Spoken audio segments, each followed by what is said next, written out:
is Becoming a Professional Bass Player. My name's Deborah and this is the video journal of my career transition.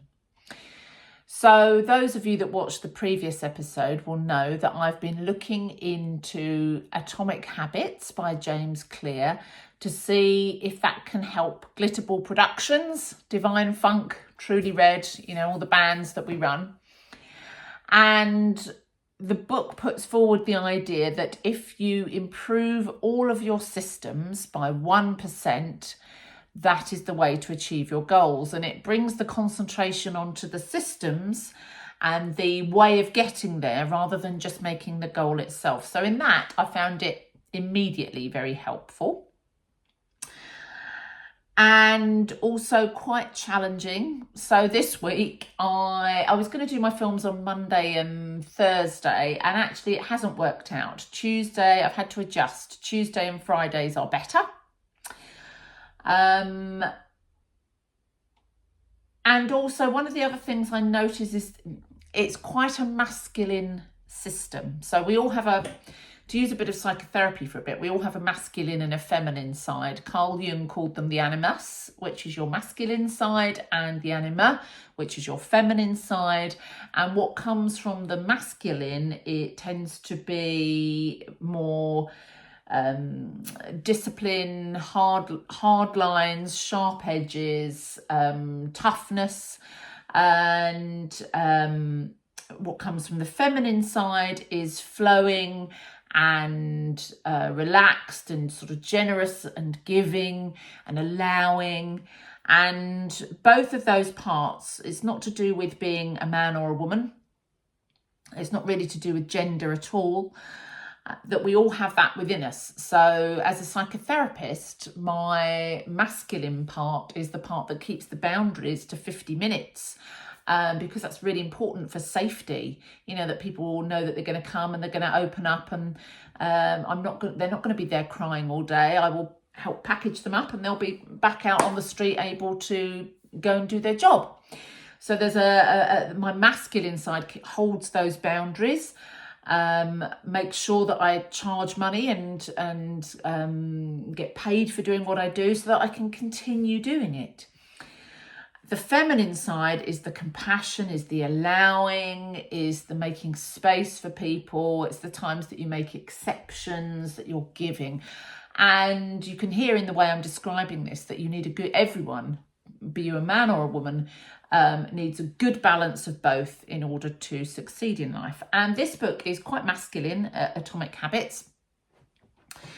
And actually, I have to be a bit careful because I find that some of the things, I've got quite a strong masculine side, but some of the things that help me be successful are feminine. It's that flow. It's the ability to change track quite quickly, accommodate, quite literally as a female, you can, your organs will all move out of the way so that you can accommodate a baby. And that's quite useful in business, to be able to move and stretch and bend and fit things in. And that's quite useful to me.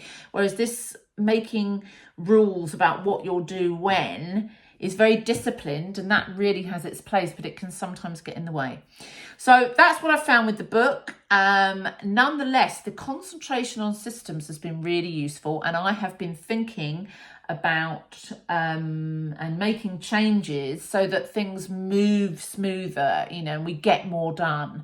So because I have got a system in place for doing these YouTubes, and I've put a system in place for doing it's very domesticated, for doing my top-up shop.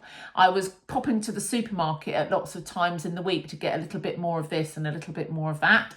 I'm going to do that when I meet Georgina for a coffee at Waitrose, and that has saved me, by spending an extra 15 minutes getting a few bits at Waitrose on a Thursday. That has freed up half an hour on Thursdays, half an hour on Fridays, which I'll use to play the bass. So I can already see how this is benefiting me. So on to the more feminine things, the more exciting things, the more flowing things. So the observant among you will notice that I'm wearing a newsprint waistcoat, and I love it. I might continue wearing this long after we've used it for our video shoot. Now I'm going to put a photo here of Mick Hucknall in the 80s in the video for The Right Thing. And he was wearing a really distinctive newsprint waistcoat and hat. Now the hat wasn't very distinctive. This was quite a common hat to wear for men to wear in the 80s in pop videos. There you go. I look immediately quite 80s and like I could be in Bananarama. I wanted to, that's the joy of everything that Glitterball does has to be, that's one of our brand values, if you like. It has to be a bit extra, a bit what you couldn't find elsewhere. So not only will it be musically fantastic, it will be a visual feast. That's the point.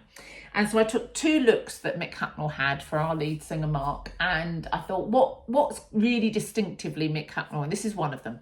So Martha, you cannot find a newsprint waistcoat anywhere. I've looked. The only one we found was a Harry Potter one. That's the Harry Potter newspaper. I think it's called The Quibbler or something. Somebody will correct me in the comments. And they've made but that was too childish, too silly. This was like a proper 80s one. So I ordered a waistcoat from Amazon, and I ordered a newsprint tablecloth. And Martha has unpicked it and turned it into a newsprint waistcoat. It's just waiting for the buttons and the pockets to go there. And Mark has got hold of a shirt, and that's one of Mick Hucknall's costumes.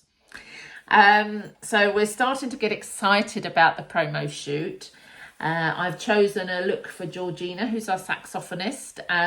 That is quite similar to the lady that was in the Communards.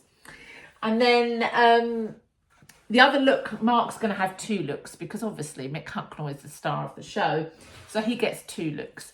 And the other one is from, so that looks from the 80s. There's another look now from the 90s, which is the navy shirt and black jeans and a star pendant. Oh my goodness. Do you think I could find a star pendant for a man anywhere? I looked everywhere and I was really prepared to, spend a bit of money if I needed to.